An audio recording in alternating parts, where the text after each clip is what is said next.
Good evening. Hello, everyone. I'm reading your comments and your greetings and your hellos. Hello, Renee.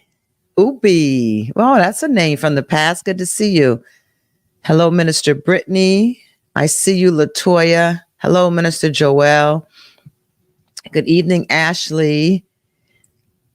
Coach Ebony's on. Wow. Thank you for coming on tonight. She had been having some dental work done today, and she's on anyway. That's what I'm talking about. Good evening, LaShawn and Gwen Molden. Good evening, Diana. Thank you, Latanya. Exactly, everyone. Please take a moment and hit like and hit share while we're warming up and getting started here. Hit like and hit share. Let's get it done. Good evening, Audrey and Rochelle. Good evening, Sandra, John Booker. Good evening, Maria Rodriguez. Good evening, Bianca. Good evening, Anna. Candy, good evening. Good evening. Come on. Hello, Camille. Stephanie, good evening. Minister Leah, Carmen, Pastor Kareem, good evening. Hello, Nanita. Hello. We're here. I did a lot, but we are here. Good evening, Dominique. Hello, Manuel. Good evening. Hello, Special. Good to see everyone on tonight. Yes, Keita, night 2. Kim Jackson signed in at 5:23. Can't wait. She has the best seat in the house. Hello, welcome in. Hello, Carolyn and Misha. Hello, Sharita. Terry. Hi, Terry Brunson. Way back. Awesome. I see you, Lydia Cordova. God bless you. Hello, Elder Joy, Darlene Thomasina. Good to see y'all in tonight. So how are we doing? How's everyone doing? Hello, Davita. Good to see everyone came back for more, huh? Did we get our 15 minutes in? Post on the chat and let me know if you got your 15 minutes in. Let me see how you did. Really day 1, but day 2 for our hearing. But how many were able to actually get out and get some walking in? Or I just said 15 minutes, right? 15 minutes of movement in the house. Wow. Good. Audrey said she liked and shared. Renee walked. Candy walked. I know I saw a video clip on our group page from Evangelist Gwen. She walked. And Ashley, she did some cardio work. I saw that. Latanya got her work in. Good, Carla. Good. It's good. It's going to make a difference. It's going to make a big difference, especially going through this journey. And what about working from our journals? What about water?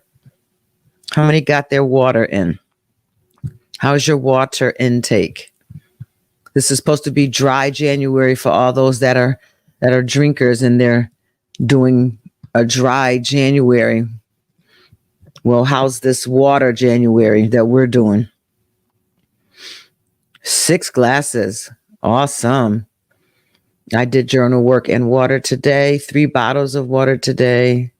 Yes, I did the Giselle exercise. All right. Got my water and good. I'm glad. So let's just talk about some takeaways from last night. I want to know from someone here, in your session notes from last night, what were 3 things that you want to work on from last night's takeaway? And last night was really about why am I here and how did I get here? So what are some of the things that you realize that are going to be decisions made or things to work on in our journal? Let's see what the chat says.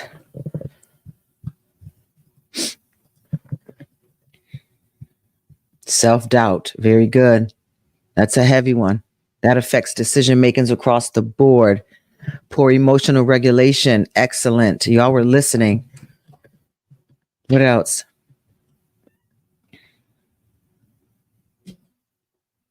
Conflict resolution, social skills, forming relationships. Yes, it's a big deal for relationships.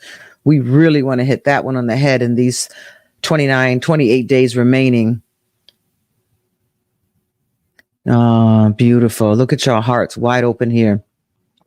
Conflict resolution, understanding my emotions and how to respond effectively and not emotionally.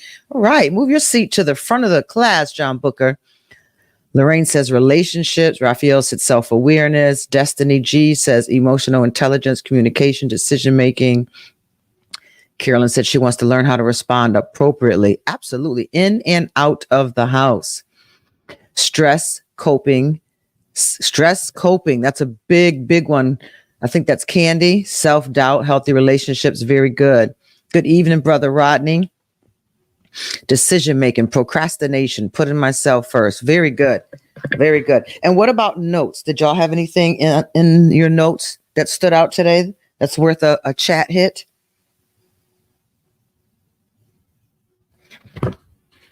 What do you think? Anything else that went in your notes? Because remember, there's 3 pages for the work that we're doing. There's the page from our notes from the session. And then this is what we do the morning after our session.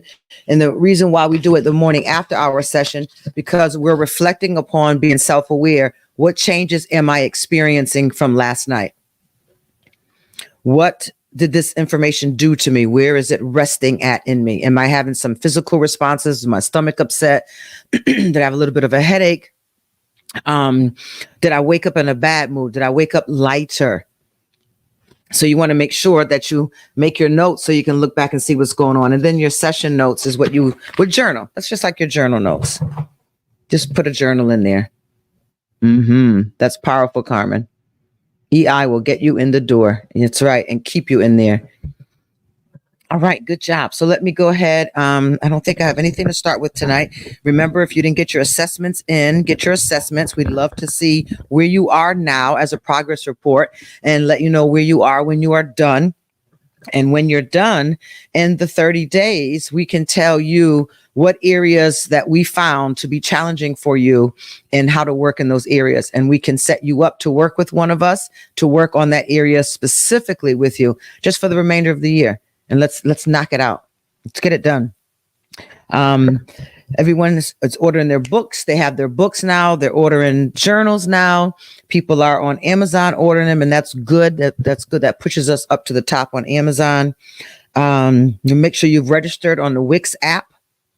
Go to the website, www.suzannemhoward.com, and you see the events tab and you want to register so that we can send you out all the details of the things that I mentioned throughout the sessions on here. And don't forget, lastly, you can listen to us on your favorite place where you get your podcast from.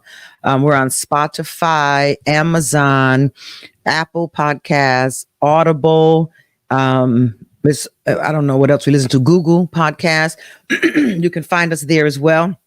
We should have those updated by tomorrow, and then they'll be on regularly. So in the morning, pop it in, or whenever you do your 15 minutes, pop it in and reflect.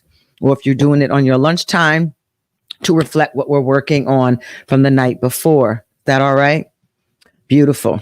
I'm going to take a moment and ask everyone on here. I live in Somers, Connecticut, and there was a terrible tragedy out here. There was a house fire and 4 young children from one school.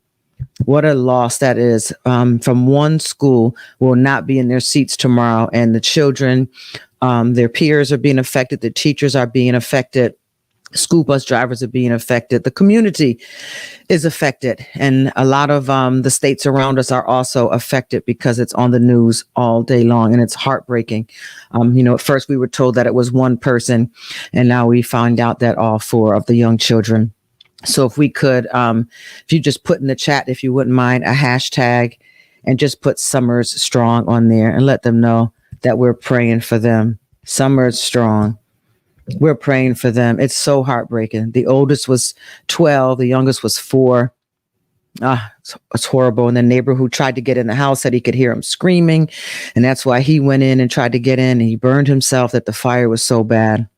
So we just ask God to be with that family. We ask that the ministering angels minister peace when it seems impossible, bring hope when it seems that they're just completely hopeless, and to allow this family to be brought together in another way than they have ever been before, to allow them time to grieve and to share their emotions, but also allow them the time to come together and begin to repair their broken hearts and their contrite spirits. We pray for that entire family in Somers, Connecticut, and the neighbors who lost their home as well. In Jesus' name, amen. Thank you all for that. All right, let's start here today. We're going to start from the role of a life coach in enhancing emotional intelligence, and then we'll start chapter 1. The role of a life coach in enhancing emotional intelligence is a profound skill. It's skill. Do you want your coach to be skilled? And you want to understand, again, emotional intelligence is a profound skill, but nonetheless, it's a skill. That means it can be improved upon. And it's a profound skill that can transform lives, but the journey to mastering it can be challenging to navigate by yourself. This is where the role of a life coach becomes invaluable. A life coach serves as a trusted guide and mentor, offering support, insights, and personalized strategies to enhance your emotional intelligence and overall well-being. They offer personalized guidance. Number one, a life coach tailors their guidance to you, your unique goals and needs. They assess your current emotional intelligence, helping you identify strengths, not just weaknesses, identify strengths and areas for improvement. With this personalized approach, you receive targeted advice and exercises that align with your specific challenges and aspirations. Secondly, accountability. How many know we need that to get most things done in our lives, in the world? We need accountability. Building emotional intelligence requires consistent effort and practice. A life coach holds you accountable for your growth, ensuring that you stay committed to your EI journey. They provide encouragement, they track your progress, and adjust strategies as needed to keep you on the path to your success. Thirdly, they offer feedback and reflections. It's oftentimes hard or difficult for people to receive feedback from those that are in a work relationship with them. They feel intimidated, or they feel that when this peer or this superior finds out that they don't know something or they need a skill, they feel that it's going to prevent them from promotion, that it could prevent them from being seen in the respected position that they're in. So this is a big reason why people will hire a life coach, is because it's a safe place and it's a safe space for you to grow and for you to fail and for you to be validated on what your struggles are without feeling that you're going to be the talk of the office or the talk of the church or the talk of the family. It's a private place, because something like this doesn't require therapy.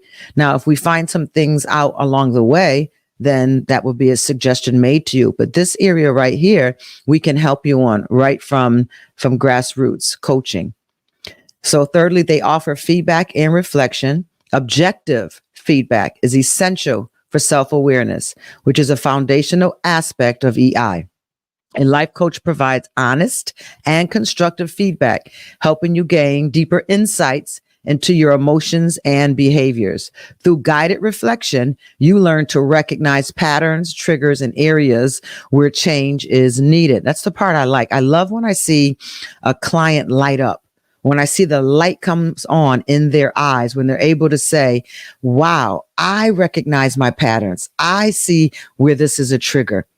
And then I can begin to be ready, accepting the fact that there's areas where I need to address and change is needed in my life. Number 4, they offer emotional support. Emotional intelligence encompasses not only understanding your emotions, but also managing them effectively. Life coaches offer emotional support during challenging moments. You'd be surprised how many of those come up, teaching you coping strategies and stress management techniques. Their presence empowers you to navigate difficult emotions and resilience and composure. How many know we need composure? And number 5, communication skills. Effective communication is a vital component of EI. A life coach helps you develop and refine your communication skills, both in expressing your own emotions and understanding others. You'll learn to foster empathetic connections, resolve conflicts, and build healthier relationships. I hear right there at the end of that statement, I wish above all things that you empathize in your connections, resolve conflicts, and build healthier relationships, even as your soul prospers. I hear that statement in there. That's a lot of what you all have put in on the chat tonight. You want to resolve conflicts, healthier relationships. Number 6, and the final one for this part, goal setting and progress tracking. Together with your life coach, you'll set clear EI goals and milestones. Your coach guides you in defining what success looks like and helps you track your progress. Achieving these milestones boosts your confidence and motivation. In Emotional Intelligence for Mental Well-Being, a life coach's guide, you'll explore the significant role of a life coach and what they play in enhancing your emotional intelligence. You'll witness real life success stories, illustrating how the guidance of a skilled coach can lead to lasting transformations. With the support of a life coach, you'll unlock your full potential and embark on a journey towards a happier, healthier life. Before we begin, let me address something. A statement that comes up many times with clients. They often point. A lot of us love to point the finger. They are so emotional. I just don't deal with all that emotion. Let me speak to that.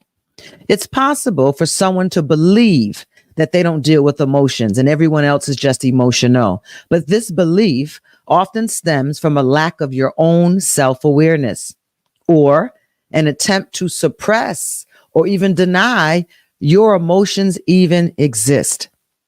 Many have learned from childhood to suppress emotions.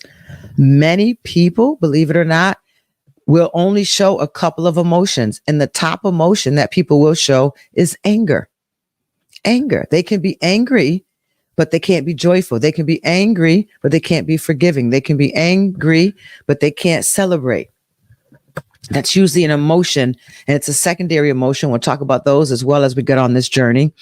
But I've met a lot of people who in their homegrown households growing up, they had to suppress emotions. That doesn't hurt. Stop being a big baby. Your sister didn't respond like that. Your brother didn't act like that. And that's where a lot of this comes from, where you think you don't deal with emotions. But let me put an asterisk here in my essay to make it clear to you that those who really believe that they do not use emotions, or that they stay away from emotions, or that everyone else is more emotional, they are the most emotional people because of the energy that it takes to deny their emotions, the energy that it takes to suppress their emotions. They lack self-awareness. So they can see where everyone else, my husband is so emotional. My wife is so emotional. The kids are so emotional. My boss, they're all so emotional. I don't understand why people do all this with their emotions. You lack self-awareness. Because self-awareness would show you have to exert so much emotion to suppress and deny your own. We're going to deal with that because the God-given reality is that every human experience emotions to some degree, and emotions are a natural part of the human experience. Here's a few reasons why someone might believe they don't deal with emotions. Number 1, as we discussed, emotional suppression. Some individuals consciously or unconsciously suppress their emotions, believing that ignoring or avoiding them is a way to cope with life challenges. They may convince themselves that they are not affected by emotions, when in fact, they are simply pushing them aside. Number 2, limited emotional awareness. Some people may not have developed a high level of emotional intelligence awareness and may struggle to identify and understand their own feelings. As a result, they might not realize the extent to which emotions influence their thoughts, behaviors, and decisions. That's right there what I was talking about. Number 3, coping mechanisms. Certain coping mechanisms, such as emotional detachment or numbing, can create the illusion that a person is not dealing with emotions. These mechanisms can provide temporary relief from emotional distress, but are not sustainable in the long term. Fourthly, social and family conditioning. Societal and cultural norms in some environments discourage the open expression of emotions, particularly certain negative emotions like sadness or vulnerability. This can lead individuals to believe that they should not deal with emotions openly. Number five, a fear of vulnerability. That's a big one. Some individuals may associate emotions with vulnerability and perceive vulnerability emotions as a weakness.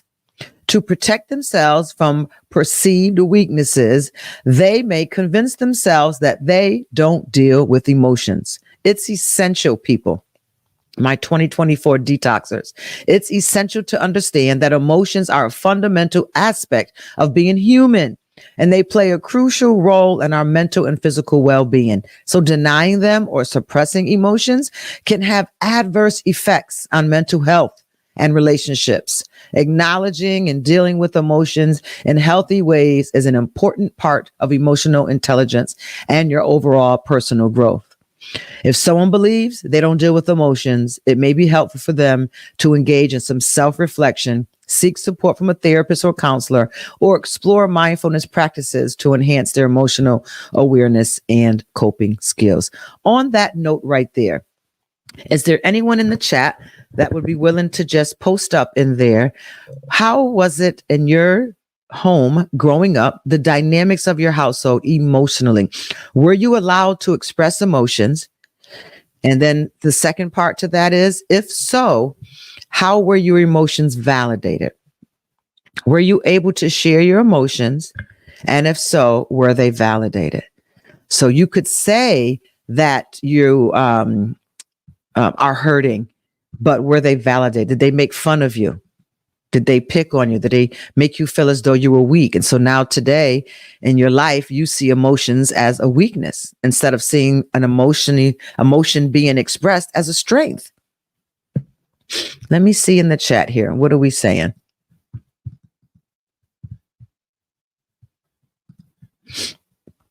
Not allowed to show a lot of fear, not able to share emotions. Fear of vulnerability, my area of needed work. Very good. Ralphie said his experience is creating a wall to protect his emotions. Very true. And I'm sure that started in childhood. It starts early in our lives. Thank you all for sharing your vulnerability here with us tonight. Chevelle says, I could share my emotions, but was told how I should feel about what happened. Yeah, I just went through that too with someone that I know had lost their child, and someone was kind of ministering to them, and they made a statement like, you shouldn't feel like that. And we have to allow people to feel whatever it is that they're feeling. We have to allow them to express it and then walk them through a better expression that works better for them. Acknowledge what they're feeling. Don't tell anyone to change it. And once they acknowledge it and they feel like you've heard them, then they can usually progress on to a healthier way to handle situation. Yes, I understand. Thank you, John Booker. Thank you, Ralphie. I'm reading your comments. Very good. Awesome, guys. You all are doing really, really good. Trying to go slower tonight. Last night I had a deadline to make, so I was really speeding through. But I wanted to take my time tonight with you. How many think that culturally, your culture, whether you're Caucasian or Black American or Hispanic, culturally, what is your cultural experience regarding your emotions? Do you think that there was something in your culture? Raisha said, I feel like my vulnerability will be used against me later.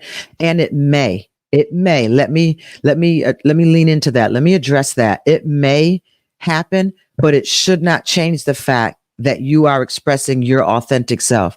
That's their problem if they have a problem with you sharing your vulnerability. So that's part of the self-awareness and the self-love, where you have to be okay with however they respond to you and however they think of you. You have to be okay with that. If you have expressed your authentic self to them, there's nothing that you need to tuck away. And do not fear vulnerability because it's going to be perceived as weakness. That's not your problem. You know you're not weak.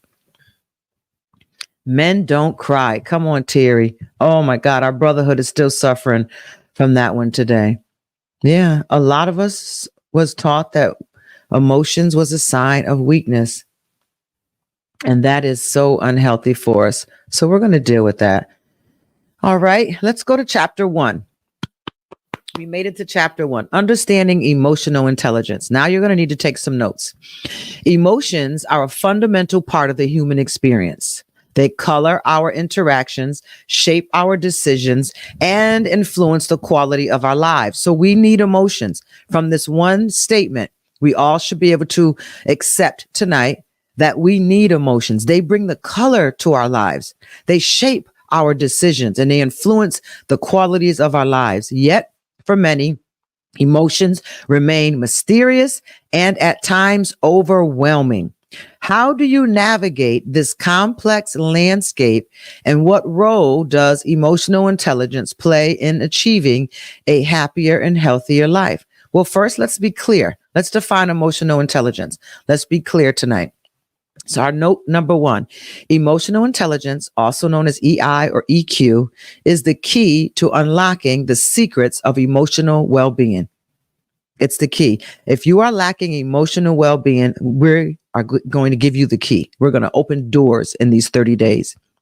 At its core, here's the definition.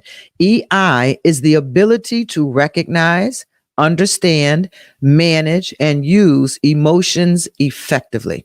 That's what you want right there. It's a skill that can be developed and honed over time, and it's closely tied to your mental health. So what is EI? When you have EI, you have the ability to recognize, understand, manage, and use emotions effectively. That's a whole conversation in itself right there, because what is it that we use emotions for now? Is that a discussion we need to have quickly? What comes to your mind when I ask the question, how do you tend to use emotions now? Where do you express your emotions at? Do you know when we have clients that have trouble crying, or they have trouble remembering, or they have trouble letting out anger, we assign certain movies for them to watch. And most people are able to get their expressions out in a movie or a book. There are some people, we call them regular funeral goers. They have so much sadness and grief in their life that they've never been able to manifest. They go to funerals and they cry more for the stranger at a funeral than they have for themselves, because they were taught they have to have a reason to cry. Isn't that amazing? The things that our body would do. Don't really have a place to express emotions. Movies do it for me, though. Okay, so you found the movies. Some use emotions for manipulation. If you're a mom, you cannot be tired of parenting. All right, y'all getting real tonight in our voice. Thank you, Terry. Absolutely. Stand, manage, and use emotions effectively. That is correct. I can't do funerals, and I don't know why. I think that's probably why. Renee, you may hold in your emotions, and the funeral triggers those emotions, and you have probably done a really good job at keeping your emotions at bay, and funerals are just overwhelming for you. And it's probably, I'm just doing a little profiling right now, it's probably more than about the current funeral that you could be attending. It's years of stuff. See, there's events that actually trigger us. Birthday parties, funerals, weddings, these are triggering for us, believe it or not. That's right, Ralphie. And that's where we're heading into. If there's no emotions, you can't be empathetic. And empathy is really, really important. Powerful. Thank you guys for your vulnerability tonight. I appreciate you. So let's talk about the 4 pillars, the 4 factors of EI. And we have to keep pushing these, because this is a foundation. It needs to be a foundational course that we start training you all in, because self-awareness, self-regulation, empathy, and relationship management, yes, they're important to emotional intelligence, but they're extremely important to your life, to the abundant life that we've been promised. So EI consists of 4 primary factors. One is self-awareness. This involves recognizing and understanding your emotions as they arise. It's the ability. You hear that? You have to learn this ability. It's the ability to name what you're feeling and why you're feeling it. Self-awareness forms the foundation of emotional intelligence because it sets the stage for the other components. So if you're not very self-aware, and if you've had to always bury your emotions, your self-awareness is taking a hit from that. So you might want to write that down as well. I want to work on self-awareness.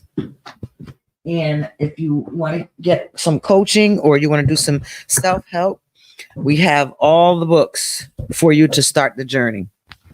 All the books for you to start your journey. We can take you through them because reading a book from cover to back cover really doesn't do it. You need an experienced professional to go through with you and show you the nuggets and the wisdom and where a word actually can be unpacked in a paragraph instead of just saying, oh, I read the whole book. You can't do that. Not with these types of material, not with life coaching. Anything regarding self-awareness. Number 2, self-regulation. Check this out. Once you are aware of your emotions, you can manage them effectively. First, you got to be aware. Then you need to be able to manage them. Self-regulation is about controlling impulsive reactions and responding in a balanced and adaptive way. It's the power. Somebody say power. It's the power to choose your emotional response rather than being at the mercy of your feelings. How many feel that they need some help with self-regulation? Do you feel that you are at the mercy of your feelings? Yes, it's a power. Good notes. I like what I see. How many need self-regulation? How many you either implode or you explode? Yeah, Ralphie, you're doing really good. Yeah, power to choose. Did you realize, hey, Kiki, did you realize that you can choose your emotion? You do not have to respond defensively. You choose to respond defensively every single time. You literally choose. And this is why I have to work with people for years to get people to understand there's always a choice. You just refuse to change your default response. Why are you responding negatively? Well, if they didn't say it to me, how old are you? Are you in charge of people? Are you leading people? Are you teaching people? Are you ministering to people? And that's your attitude? No. This group here, this group of 129, we're not doing that. We're not doing that. We are not going to not be our authentic self as an excuse because I'm responding for them. If they didn't hit me, mommy, I wouldn't hit them back. If they didn't take my toy, I wouldn't hit them back. Didn't we grow up out of that yet? There's always a choice. You just don't realize it because you're used to your default choices. And we need to work on what are your default responses. Learn the power to choose. You know, even from a church aspect, you know, people would say, well, I couldn't help myself because things were just getting so good. And the worst and even disrespectful, I don't want to hurt anyone's feelings who said it, and maybe I didn't hear it. But one of the most disrespectful things somebody can say is, well, I'm just going to do this and pastor or apostle can rebuke me later. Huh? That's the sign of a person that doesn't have self-regulation. They have no control over themselves, that they're willing to do something that they know is bad or wrong. And you know that they know it because they make this statement before they even do it. And then they're telling you, oh, you can rebuke me later or correct me later. Huh? That is so uncool and it is so disrespectful. I know this is wrong, but I'm not going to highlight that this is wrong, but I'm going to go ahead and do something anyway. And then you can rebuke. So you're telling me when I can rebuke you. You're telling me when I can correct you. No, we don't do things like that. You need self-regulation. You do not have the authority in every position in your life to decide how you're going to respond in a professional situation when you've been given literature or training in how to respond. That's very disrespectful. And I haven't heard anyone has said it in years, but I know it's a statement that goes around. You have to learn self-regulation. No. You can't blame your response. I know they were wrong and I know they were evil and I know they intended you harm. I know that. I know them. But why are you responding like that? That's not what we do. Okay. Self-regulation. And the big one that I've seen a lot of my ministers go through my head as I was studying empathy's research to write the book Empathy is the ability to understand the emotions and perspective of others. Highlight that in your book. Write it down in your notes section of your journal. Empathy is the ability to understand the emotions and perspectives of others. See, you live in a bubble. That's why it's hard for you to empathize. That's why it's hard for you to understand. They should know better. Why do you assume someone should know better? Empathy gives you the ability to understand the emotions and perspective of others. Didn't say agree, but the ability to understand. I can empathize with you. I can. I'm going to disagree with you, but there's no reason for me to pop out of myself and show my flesh because we don't have an agreement here. I can empathize with where you're coming from. It's about recognizing and connecting with the feelings of those around you. How hard is it for you to empathize? And be honest. Again, safe space, no judgment. Again, this is something that usually, if you didn't learn it as a child, it's very hard for you when you grow up. Empathy forms the basis for healthy relationships. People love to be around empathetic people. And there's a term that has hit the cliche realm where we hear a lot now. I'm an emp. I'm an emp. Don't always buy it. I've talked to them. They don't even know what empathy is. Empathy forms the basis for healthier relationships and effective communication. How many feel that you are able to recognize and connect with the feelings of people around you? Jerry says it's not hard when you have been through some things. Okay, that's good. That's me. I feel like I always empathize and understand where people are coming from.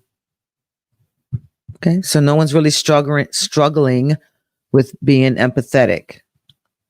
All right, let's go to the fourth one. Relationship management. This is where we all want to prosper here.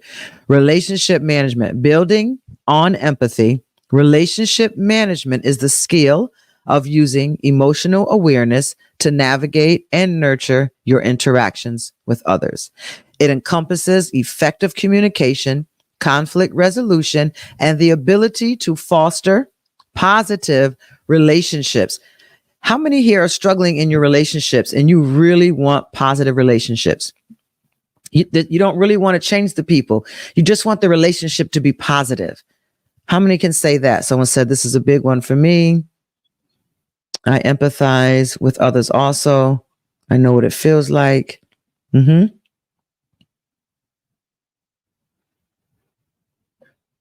Okay. Your comments are interesting.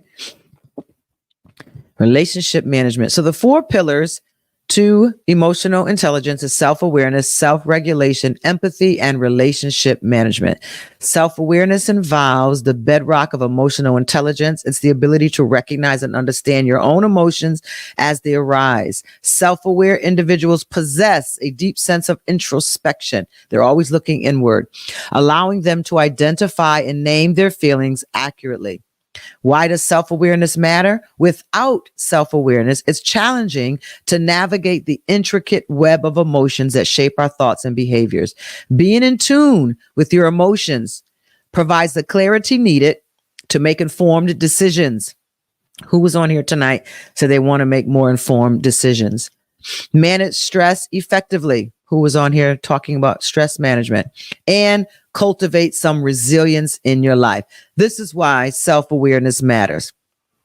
It teaches you to be in tune with yourself, with your emotions. And then there's the self-regulation component. Once you've gained an awareness of your emotions, the next pillar is self-regulation. It's a skill of managing your emotions. Start having outbursts, particularly during challenging or stressful situations. It's the ability to exert control over impulsive reactions and make thoughtful choices in response to emotional triggers. Can anyone on here identify your last emotional trigger and how did you respond? You can usually tell that it was an emotional response because of the way you responded. And now I'm helping you become self-aware that you had an emotional trigger. Not just a regular trigger, not like a psychotic trigger. You had an emotional trigger because of the way you were responding.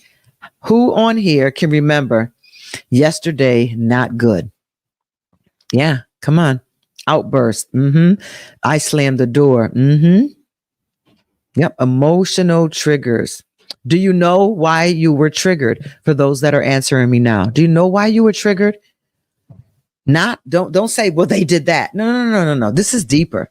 Triggers have been there. That hot button, that something touched, been there. The things that the event and the issues and the people that touched it, they're just a tool. What's the trigger that was happening on the inside of you? What did they bring up in you?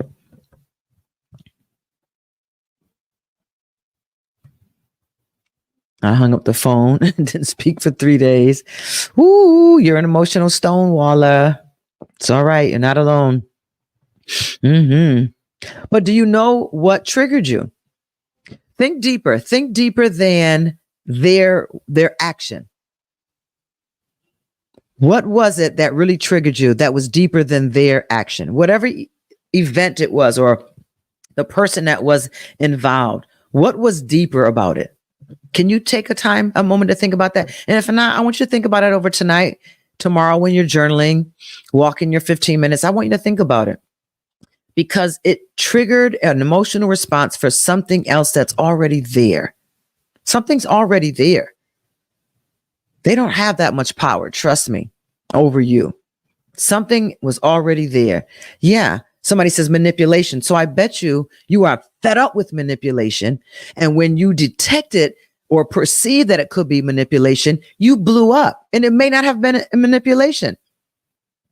Someone said on here, disrespect. Right. So you have felt disrespected in your life, somewhere in your lifeline. We're going to do a lifeline as well. You felt disrespected. So whenever you feel or perceive disrespect, you lash out.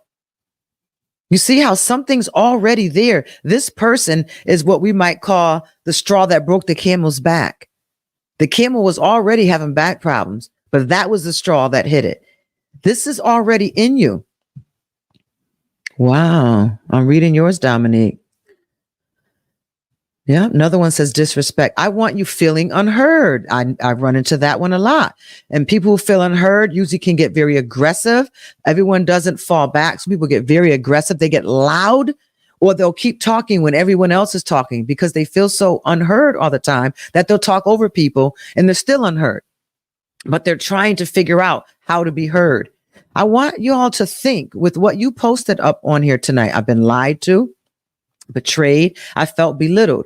So where have you felt belittled in your life? This is the question that I'm going to pose tonight. 8:45. We're doing okay. I want to pose this question for us all tonight. When you look at what you typed in the chat, I want you to ask yourself this question. This is what I do with clients. When do you remember this first happening to you? No one, not until I married him or her. Calm down. Self-regulate. Come on. Mindfulness. Think of the goodness. Self-regulate. And let that memory come up. Where did this first happen to you? It was not this person. Where did you feel worthless and lied to in your life before? Where did you feel unheard, betrayed? Yeah, in your childhood. But what's the event? Go back to the event, because that's where we've got to take your power from. Because you're responding from a childhood issue for something that you perceive to be the same response today because it looks familiar or it seems familiar in your mind. Do you understand why we have bad decision making or we struggle with self-regulation? Because most of the things that are triggering us are triggering something that's already been in us. Wow. So that's the question I want you to write. Write that in your journal, if you will. If you have a notebook, that's fine as well, too. From the notes and the takeaways, I want you to write here, when did I first experience this? Some people might say a week ago, a month ago. They may say when they got married, when they first started dating. Go back in your mind. Give yourself time. Don't rush it. Go back in your mind. Do the work and figure out, when did this first happen to me? This I didn't. And usually you will know because you didn't respond appropriately to the current issue. You came with a tornado for something that you could have said, psst. Yeah. Okay, good. You guys are writing some good stuff on the screen. So with what you wrote, go into your notes and I want you to put down, When did this first happen to me? Where can I recall? How far back can I recall that this first happened to me? Because that's what we're really dealing with. And that's where that's where your work begins. So why does self-regulation matters? Self-regulation matters because self-regulation empowers you to prevent emotional outbursts. Do we have any emotional outburst people online tonight? Let me see you. Who are you? Emotional out. And I don't mean like you slam the door, you slam the cabinet. You do it all the time. Are you on here tonight? Who are the people who respond emotionally in outbursts? Yeah. Come on, Stacy. I see you. Destiny, come on. I see you. People know you for even responding with an outburst. Yeah, you're fighting for something more than this person that you're having this issue with is even aware of. So to prevent emotional outbursts, impulsivity, and rash decision making, self-regulation allows you to respond thoughtfully rather than reacting impulsively, leading to healthier interpersonal interactions and greater emotional stability. And empathy, which we said is the third pillar. Why does empathy matter? Because empathy is the bridge that connects us to others on a deeper level. It fosters trust, enhances communication, and strengthens relationships. Empathetic individuals are more adept at resolving their conflicts. Highlight that in your book. You see that? I think it's page 45. Empathetic individuals are more adept at resolving conflicts. So your issue with conflict may be that you're not empathetic. And please, again, make a note. Look up sympathy. Sympathy is different than empathy. A lot of us can sympathize, but a lot of us lack empathy. Building connections and creating a supportive social network. Relationship management, which is the fourth pillar. It builds upon the foundation of empathy because no one wants to be in relationship with someone who can't be empathetic. It involves a skill of effectively navigating and nurturing relationships. This includes the ability to communicate assertively, resolve conflict constructively, and build positive and lasting connections with others. AMI is the other person in your life, in your relationship, or those that you would like to broaden your network to this year. You want to reach out and gain different friendships or be open to different networks. Are they worth to you building this skill, this core skill of empathy so that you can have better relationships? Why does relationship management matter? Our lives are woven together with the threads of relationship. Can't do without them. And our ability to manage and foster these connections greatly impact our mental well-being. Effective relationship management leads to more fulfilling personal and professional interactions, reduce stress, and a deeper sense of belonging. Let's see where I want to go so we can get ready to wrap it down for tonight. All right, this is where we're going to go. I believe it's page 47. People with higher emotional intelligence tend to experience some of these. Write down the ones that apply to you. People with higher emotional intelligence tend to experience lower levels of stress and anxiety, because I saw that in the chat. Improved relationship regulation and resilience. Healthier relationships and social connections. Enhanced decision-making abilities. I saw that one in the chat. Greater life satisfaction and well-being. Probably not. It's probably why we're all here. So now that we can understand that we didn't assess high on the people with high emotional intelligence experiences, let's talk about the good news. And the good news is that emotional intelligence is not a fixed trait. It's a skill that can be, it not just can be, it must be cultivated and improved. This book, these 30 days, is our guide to developing and enhancing our emotional intelligence to experience the benefits it can bring to our mental well-being. This excerpt introduces the concept of emotional intelligence and its components, emphasizing its impact on our mental well-being. It sets the stage for the rest of the book, where you, the readers, will learn how to develop your emotional intelligence for a happier and healthier life. Understand tonight, another note I want you to write down. Emotions are an intricate and inherent part of the human experience. I think I saw Ralphie write that in the chat earlier. They color the tapestry of our lives, influencing our decisions, shape our interactions, and often dictating the quality of our existence. Whether we experience joy, anger, sadness, or love, emotions play a profound role in defining who we are and how we engage with the world around us. Yet, for many, emotions remain enigmatic, at times overwhelming, and frequently misunderstood. How do we navigate this intricate landscape of emotions that we keep talking about? What role does EI play in our pursuit of a happier, healthier life? We're going to find out. So when we define emotional intelligence, we have to remember self-awareness, self-regulation, empathy, and relationship management. Those are all important to us. It's important because this concept of emotional intelligence, it's not a recent revelation. I don't know if y'all have noticed on social media, when I have gone on a couple times this year already, I see a lot of people talking about emotional intelligence. And I think this might be something that birthed from COVID. Being in the house together, learning to work from home. You know how hard it is for an extrovert to work from home? An extrovert will go through so many mental health challenges trying to work in the confines of a room by themselves all day when they get their fuel from being out with people. You know, a lot of things came through with COVID that we're dealing with now, but it's not a recent revelation. We're just seeing more about it now. It has been studied and explored for decades, with a growing body of research shedding light on its significance. What this research has uncovered are the profound connection between emotional intelligence and our mental health. Do you know that you can improve your mental health if you take these 30 days seriously? You can improve your mental health just by honing in on this skill of EI. Individuals who possess higher levels of emotional intelligence tend to experience a range of mental health benefits that a lot of other people do not. 1, lower levels of stress and anxiety. Take the time to read it in your book. Improved emotional regulation, healthier relationships and social connections, enhanced decision-making abilities, greater life satisfaction and well-being. Isn't that powerful?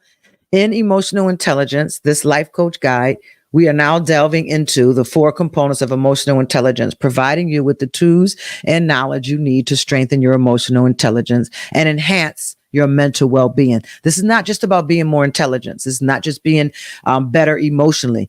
I want to enhance your mental well-being by the end of these 30 days. By the time you finish this book in these 30 days, you will be equipped. If you give me this time, you will be equipped with the skills to recognize, understand, manage, and use your emotions effectively. I want you to point to yourself and say, my emotions. Let's deal with self-regulation. They're my emotions. When you take ownership of something, it sends a message to your inner self that it's mine, so that I have control over it. When you argue with someone, you can't say, these are my emotions. My emotions. These are mine. How am I going to respond? How do I want to be remembered? How do I want to show up? What's the reputation that I'm trying to build or rebuild amongst the people again? My emotions. These are my emotions. I have to take responsibility for them. And I can't blame anyone for how I respond. My emotions. Come on and say it. My emotions. All right. We're going to stop here, I believe, for tonight. And we're going to pick up again on tomorrow. We're going to scan through chapter 2.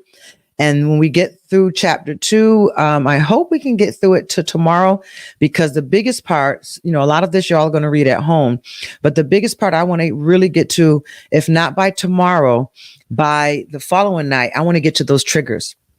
I want to talk about those triggers. Woo, triggers. How many of us have them? Triggers. I want to get to those triggers. And there's a superficial thing with triggers. Some of the things we call triggers aren't really triggers. I will delve into that just probably with 2 lines for you to write down in your book. What are the real psychological triggers? And when we say, oh, I was triggered, by something that didn't pull back a memory. Triggers pull back a memory of something that's already there. We could say, I was triggered. I smelled those apple pies when I walked by the bakery and I was triggered. I had to go in and get one. That's not a trigger. It might be a call and response, but it's not a trigger. A trigger is when I smelled those apple pies, it took me back to my grandmother's house. And I remember sitting at the table, blah, blah, blah, blah. That's a trigger. A trigger responds and brings forth a memory that was buried, or even if it wasn't buried. But triggers, they're real. And we really lighten the definition of them when we water them down the way we do. They're real. People with PTSD will tell you about triggers. All right. We're going home now. Please be nice to everyone in the parking lot as you leave tonight. Be courteous and let everyone drive out in front of you. Don't blow the horn at anyone. Wave at someone tonight. It's important. Read chapter 2. We'll begin that again tomorrow. And I pray for your health. I pray for your wealth. I pray for your finances. I noticed a few people, they cash apped last night thanking me for the lesson. If you'd like to sow a seed, please feel free to do so. Oh, they have it on the screen. Cash app, $ Dr. Suzanne M. Howard. The PayPal is up there. And that's just, it's up to you. It's nothing. This is what I do every year and we're supposed to give back. But I thank you for those that realize the power in sowing. And I thank you for those that realize the power in keeping this type of stuff going on for us. We're going to heal marriages. We're going to strengthen unions and families. And we're going to begin to be self-aware so we can self-regulate ourselves. Come on, my emotions. One more time. Come on, my emotions. I wish above all things that you prosper and be in good health, even as your soul prospers. God bless you and good night.